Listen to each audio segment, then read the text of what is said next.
ละครับมาดูลูกเห็บครับโอ้โหลูกเห็บลงเต็มเลยครับลูกเห็บลงเต็มเลยดูครับเต็มเลยคราวนี้เต็มพื้นเลยเต็มพื้นเลยมาดูโอ้โหฝนสุดยอดของฝนเลยครับสุดยอดของฝนเลยดูลูกเห็บครับเต็มพื้นเลยครับดูลูกเห็บครับดูลูกเห็บครับตอนนี้ยังกระเด็นเลยเต็มพื้นเลยเพิ่งเคยเห็นครับเพิ่งมีในประวัติศาสตร์ของเมืองหนองหานโอ้โหลูกใหญ่เลยลูกมาเริ่มเลยเต็มเลยครับเดี๋ยวจะให้ดูเต็มเลยครับเต็มเลยคราวนี้นะเต็มเลยครับลูกเห็บเต็มเลยออกไปไม่ได้เลยลูกเห็บกระเด็นเข้าตาครับเอาละโอ้โหสุดยอดเลยครับไปไม่ได้แล้วครับรถจอดหมดเลยไปไม่ได้ครับดูกันชัดๆครับลูกเห็บครับนี่คือลูกเห็บครับเต้นเหมือนกบเลยลูกเห็บเต้นนะครับดูเลยครับขาโคนเลยครับโอ้โหสุดยอดเลยครับลูกเห็บครับดูครับลงมาเรื่อยนะครับลงมาเรื่อยเต็มเลยครับคราวนี้เต็มเลยเต็มแล้วครับ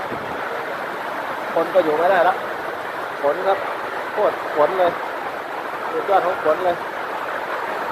สุดยอดเลยครับสุดยอดเลยเดี๋ยวที่น่าสนใจก็คือลูกเห็บนี่แหละครับเต็มเลยครับตอนนี้เต็มเลยครับโอ้โหมาเป็นพวนเลยมาแล้วครับมาเป็นพวนเลยครับคราวนี้นะลูกเห็บเต็มดูลูกเห็บก็นครลง4ต้นวาก็ลงขาก็ไม่รอดอีก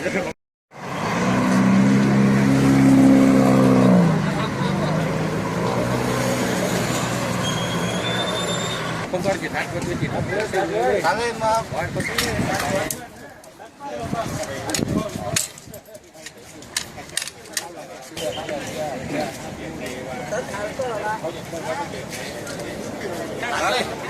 ตักอยู่ลงจ้องเนี่ย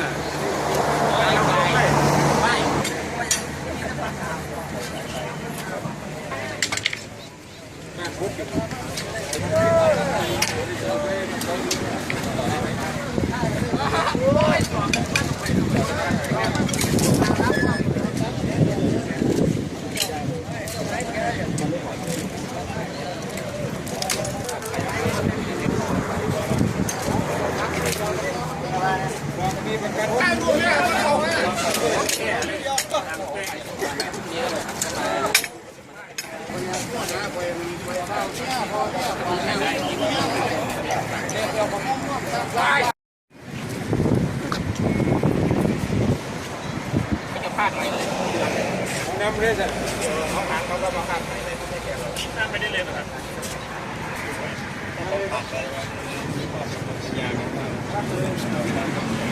อะไรอย่างไรเขารับมานาผมไม่ตัด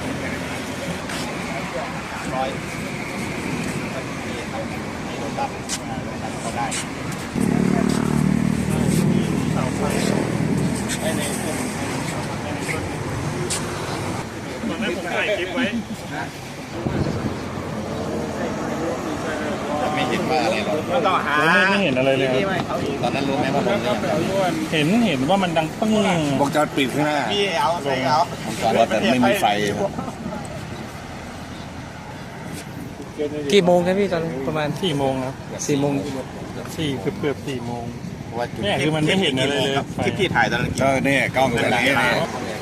มีระบบเน็ตไลน์แลนเราเนี่ยในหน่วยงาน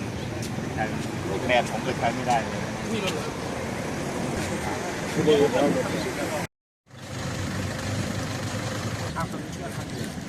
ปัดไฟสำรอง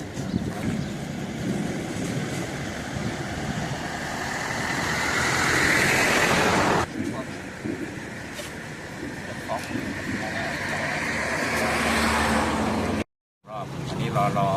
รายงานแต่ว่าเท่าที่เปิดดูในช่องไลน์ของ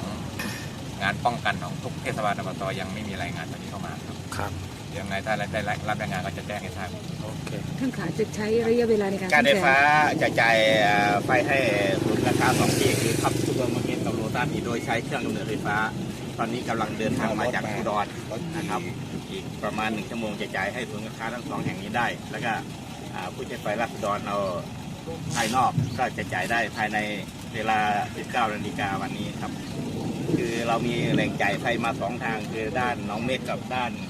ทางอุดรนะครับทางวิทยาการอาชีพเราก็จะจ่ายย้อนขึ้นมาก็ใช้ได้ถึงจุดที่ล้มนี่แหละแล้วก็ฝั่งนี้ก็ถึงนี่ช่วงนี้ว่างใช้เครื่องกำเนิดไฟฟ้าเข้าจ่ายให้ แล้วความเสียหายที่ท่านว่า3ลีดเดอร์นี่คือยังไงครับท่าน ถ้าจะหายของการไฟฟ้า 20 กว่าต้นนี่ก็จะหายเยอะเหมือนกันก็งบของไฟฟ้าเองที่จะซ่อมนะครับแล้วก็จะเยียวยาส่วนของรัฐบาลที่จะหายนี่ทางการเงิน ม จะให้ครับ หมายถึงอะไรคะที่ว่า ครับอะไร ส่วนที่ ซ่อม เสีย ให้ได้แค่ราคาที่ลดลง อ๋อ แล้วก็จะซ่อมให้ นึกว่ามีรถถูก ไม่มีตัดเสียนี่แล้วไง ความเสียหายที่จากพายุนี่20 กว่าต้นเนี่ยถือว่าหนักสุดเลยน้องหาเราไม่ไฟฟ้า ในปีนี้หนักที่สุดครับ อ่า มันมีปี 58 ที่ล้มทางโน้นทั้ง2 ฝั่งเนี่ยเป็น100 ต้นนะครับ ปีนู้นที่กำลังทำถนนเนี่ย ข่าวใครสาบานด้วยเจอทุกที่สัปดาห์ก่อนที่สว่างเดินทางแล้วก็ลมแรงเลย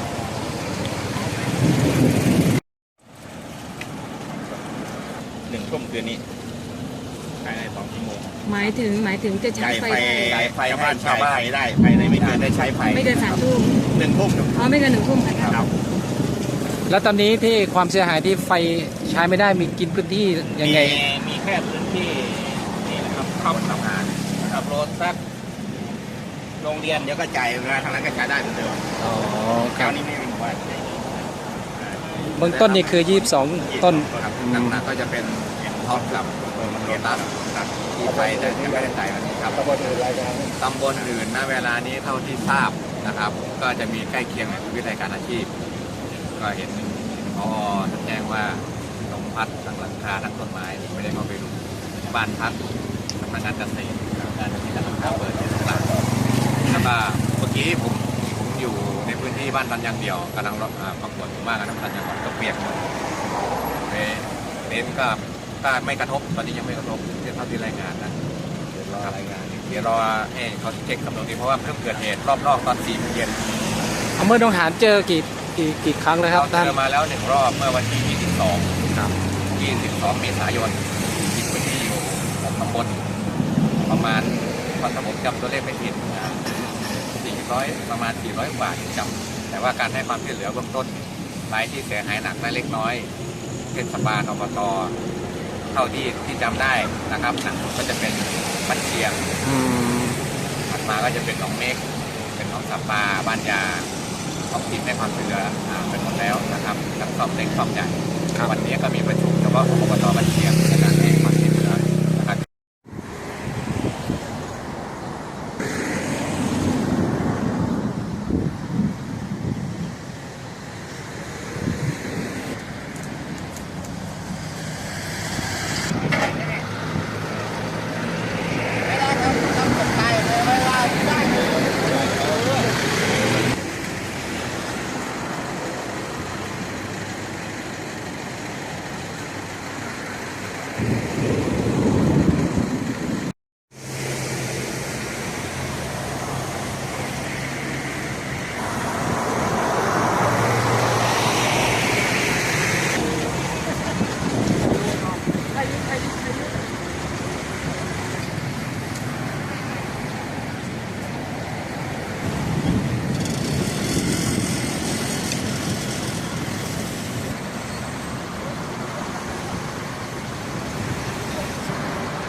แต่วันนี้ก็พร้อมกับโลตัสน่าจะเป็นชาวบ้านรักษากันได้ก็เดี๋ยวเก็บมาเลยมากัน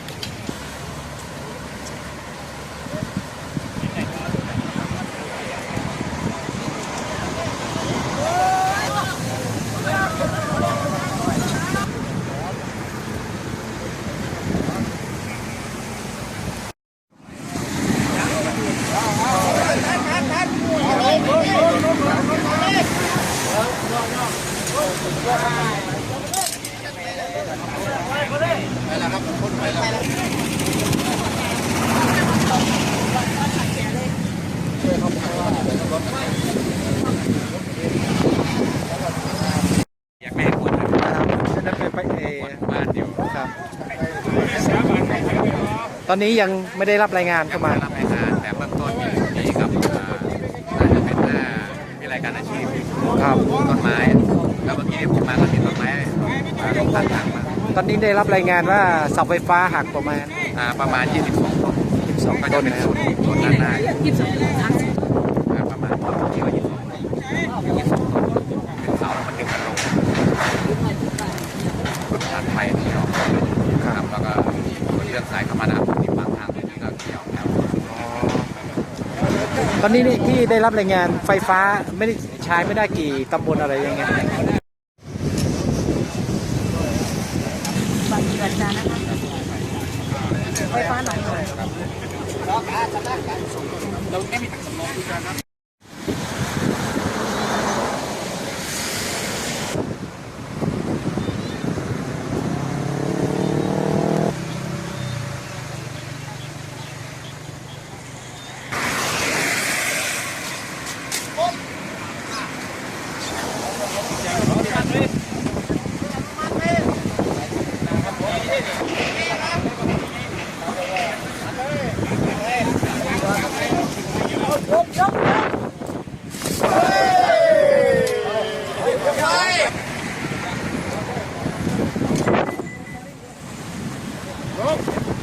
น โอ้ยแปดจังปังเหมือนไม่ยังหนัก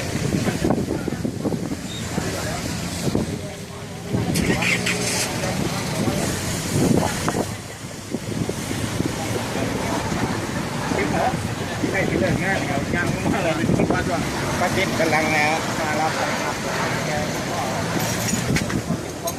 ประมาณ30 ต้น นี่ยังไม่ได้เช็คดีๆแต่ว่า มาเลยจุดนี้ ประมาณ 30 ต้นใช่ไหมพี่ 30 ต้นนี่แล้วเราคิดว่าเราจะใช้สามารถแก้ไขใช้ไฟได้ช่วงประมาณ ก็คือเบื้องต้นเนี่ยแก้ไขนี่มันใช้เวลาหลายวันแต่ว่าตัวไหนที่ว่ายังใช้ไม่ได้ผมจะเอาเครื่องปัดไฟมาจ่ายสำรองชั่วคราวไว้ให้ คืนนี้น่าจะใช้ได้ไหมพี่ ในพื้นที่อำเภอหนองหาน ได้ ได้เป็นบางจุด เดี๋ยวผมกำลังประสานเครื่องปัดไฟ อ๋อ เขาเข้ามาในพื้นที่แต่ว่าซ่อมอยู่หลายวัน ตอนนี้คือ 30 ต้น เฉพาะในอำเภอหนองหาน เฉพาะจุดนี้ ครับ ท่านขาขออนุญาตครับท่านชื่ออะไรคะ วิโรจน์